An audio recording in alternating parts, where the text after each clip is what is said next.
আসসালামু আলাইকুম।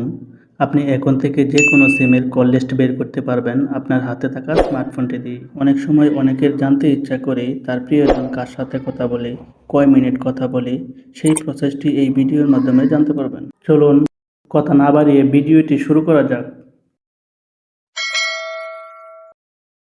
প্রথমে আপনি আপনার মোবাইল ফোনের প্লে স্টোরে প্রবেশ করুন। সেখানে E2PDF লিখে সার্চ করুন।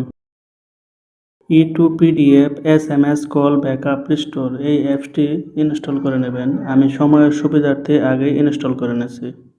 তারপর ওপেনে ক্লিক করবেন। একটু সময় অপেক্ষা করতে হবে। তারপর এমন একটি ইন্টারফেস শো করবে। এখানে দেখতে পাচ্ছেন PDF ব্যাকআপ প্রিন্টেবল। তারপর নিচে দেখতে পাচ্ছেন click to continue. Click to continue অপশনে ক্লিক করতে হবে। সেখানে ক্লিক করলাম। তারপর এমন একটি ইন্টারফেস শো করবে। এখানে দেখতে পাচ্ছেন general call lock. General call lock অপশনে ক্লিক করতে হবে। সেখানে ক্লিক করলাম। তারপর যে কোনো অ্যাড আসতে পারে সেটা স্কিপ করে ব্যাক চলে আসবেন। তারপর দেখতে পাচ্ছেন কল লক ডিটেলস 21 আগস্ট 2024 থেকে 21 আগস্ট 2023।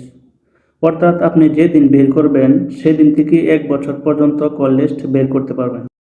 এখন কল লগ ডিটেলস অপশনটা সিলেক্ট করবেন। ইন্টার আউটপুট ফাইল নেম, এখানে যে কোনো কিছু আপনি দিয়ে দিতে পারেন। আমি 3টা এ দিয়ে নিচ্ছি। তারপর দেখতে পাচ্ছেন এক্সপোর্ট টু পিডিএফ।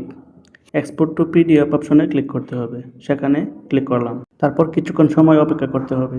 এখানে যে কোনো কিছু অ্যাড আসতে পারে, আপনি স্কিপ করে ব্যাক চলে আসবেন। ওয়াও, অসাধারণ! কল লিস্টের পিডিএফ চলে আসছে। এভাবে খুব সহজে যে কোনো সিমের কল লিস্ট বের করতে পারবেন। ভিডিওটি ভালো লেগে থাকলে চ্যানেলটি সাবস্ক্রাইব করে দেবেন এবং ভিডিওটি শেয়ার করে আপনার বন্ধু বান্ধবদের দেখার সুযোগ করে দেবেন। ধন্যবাদ।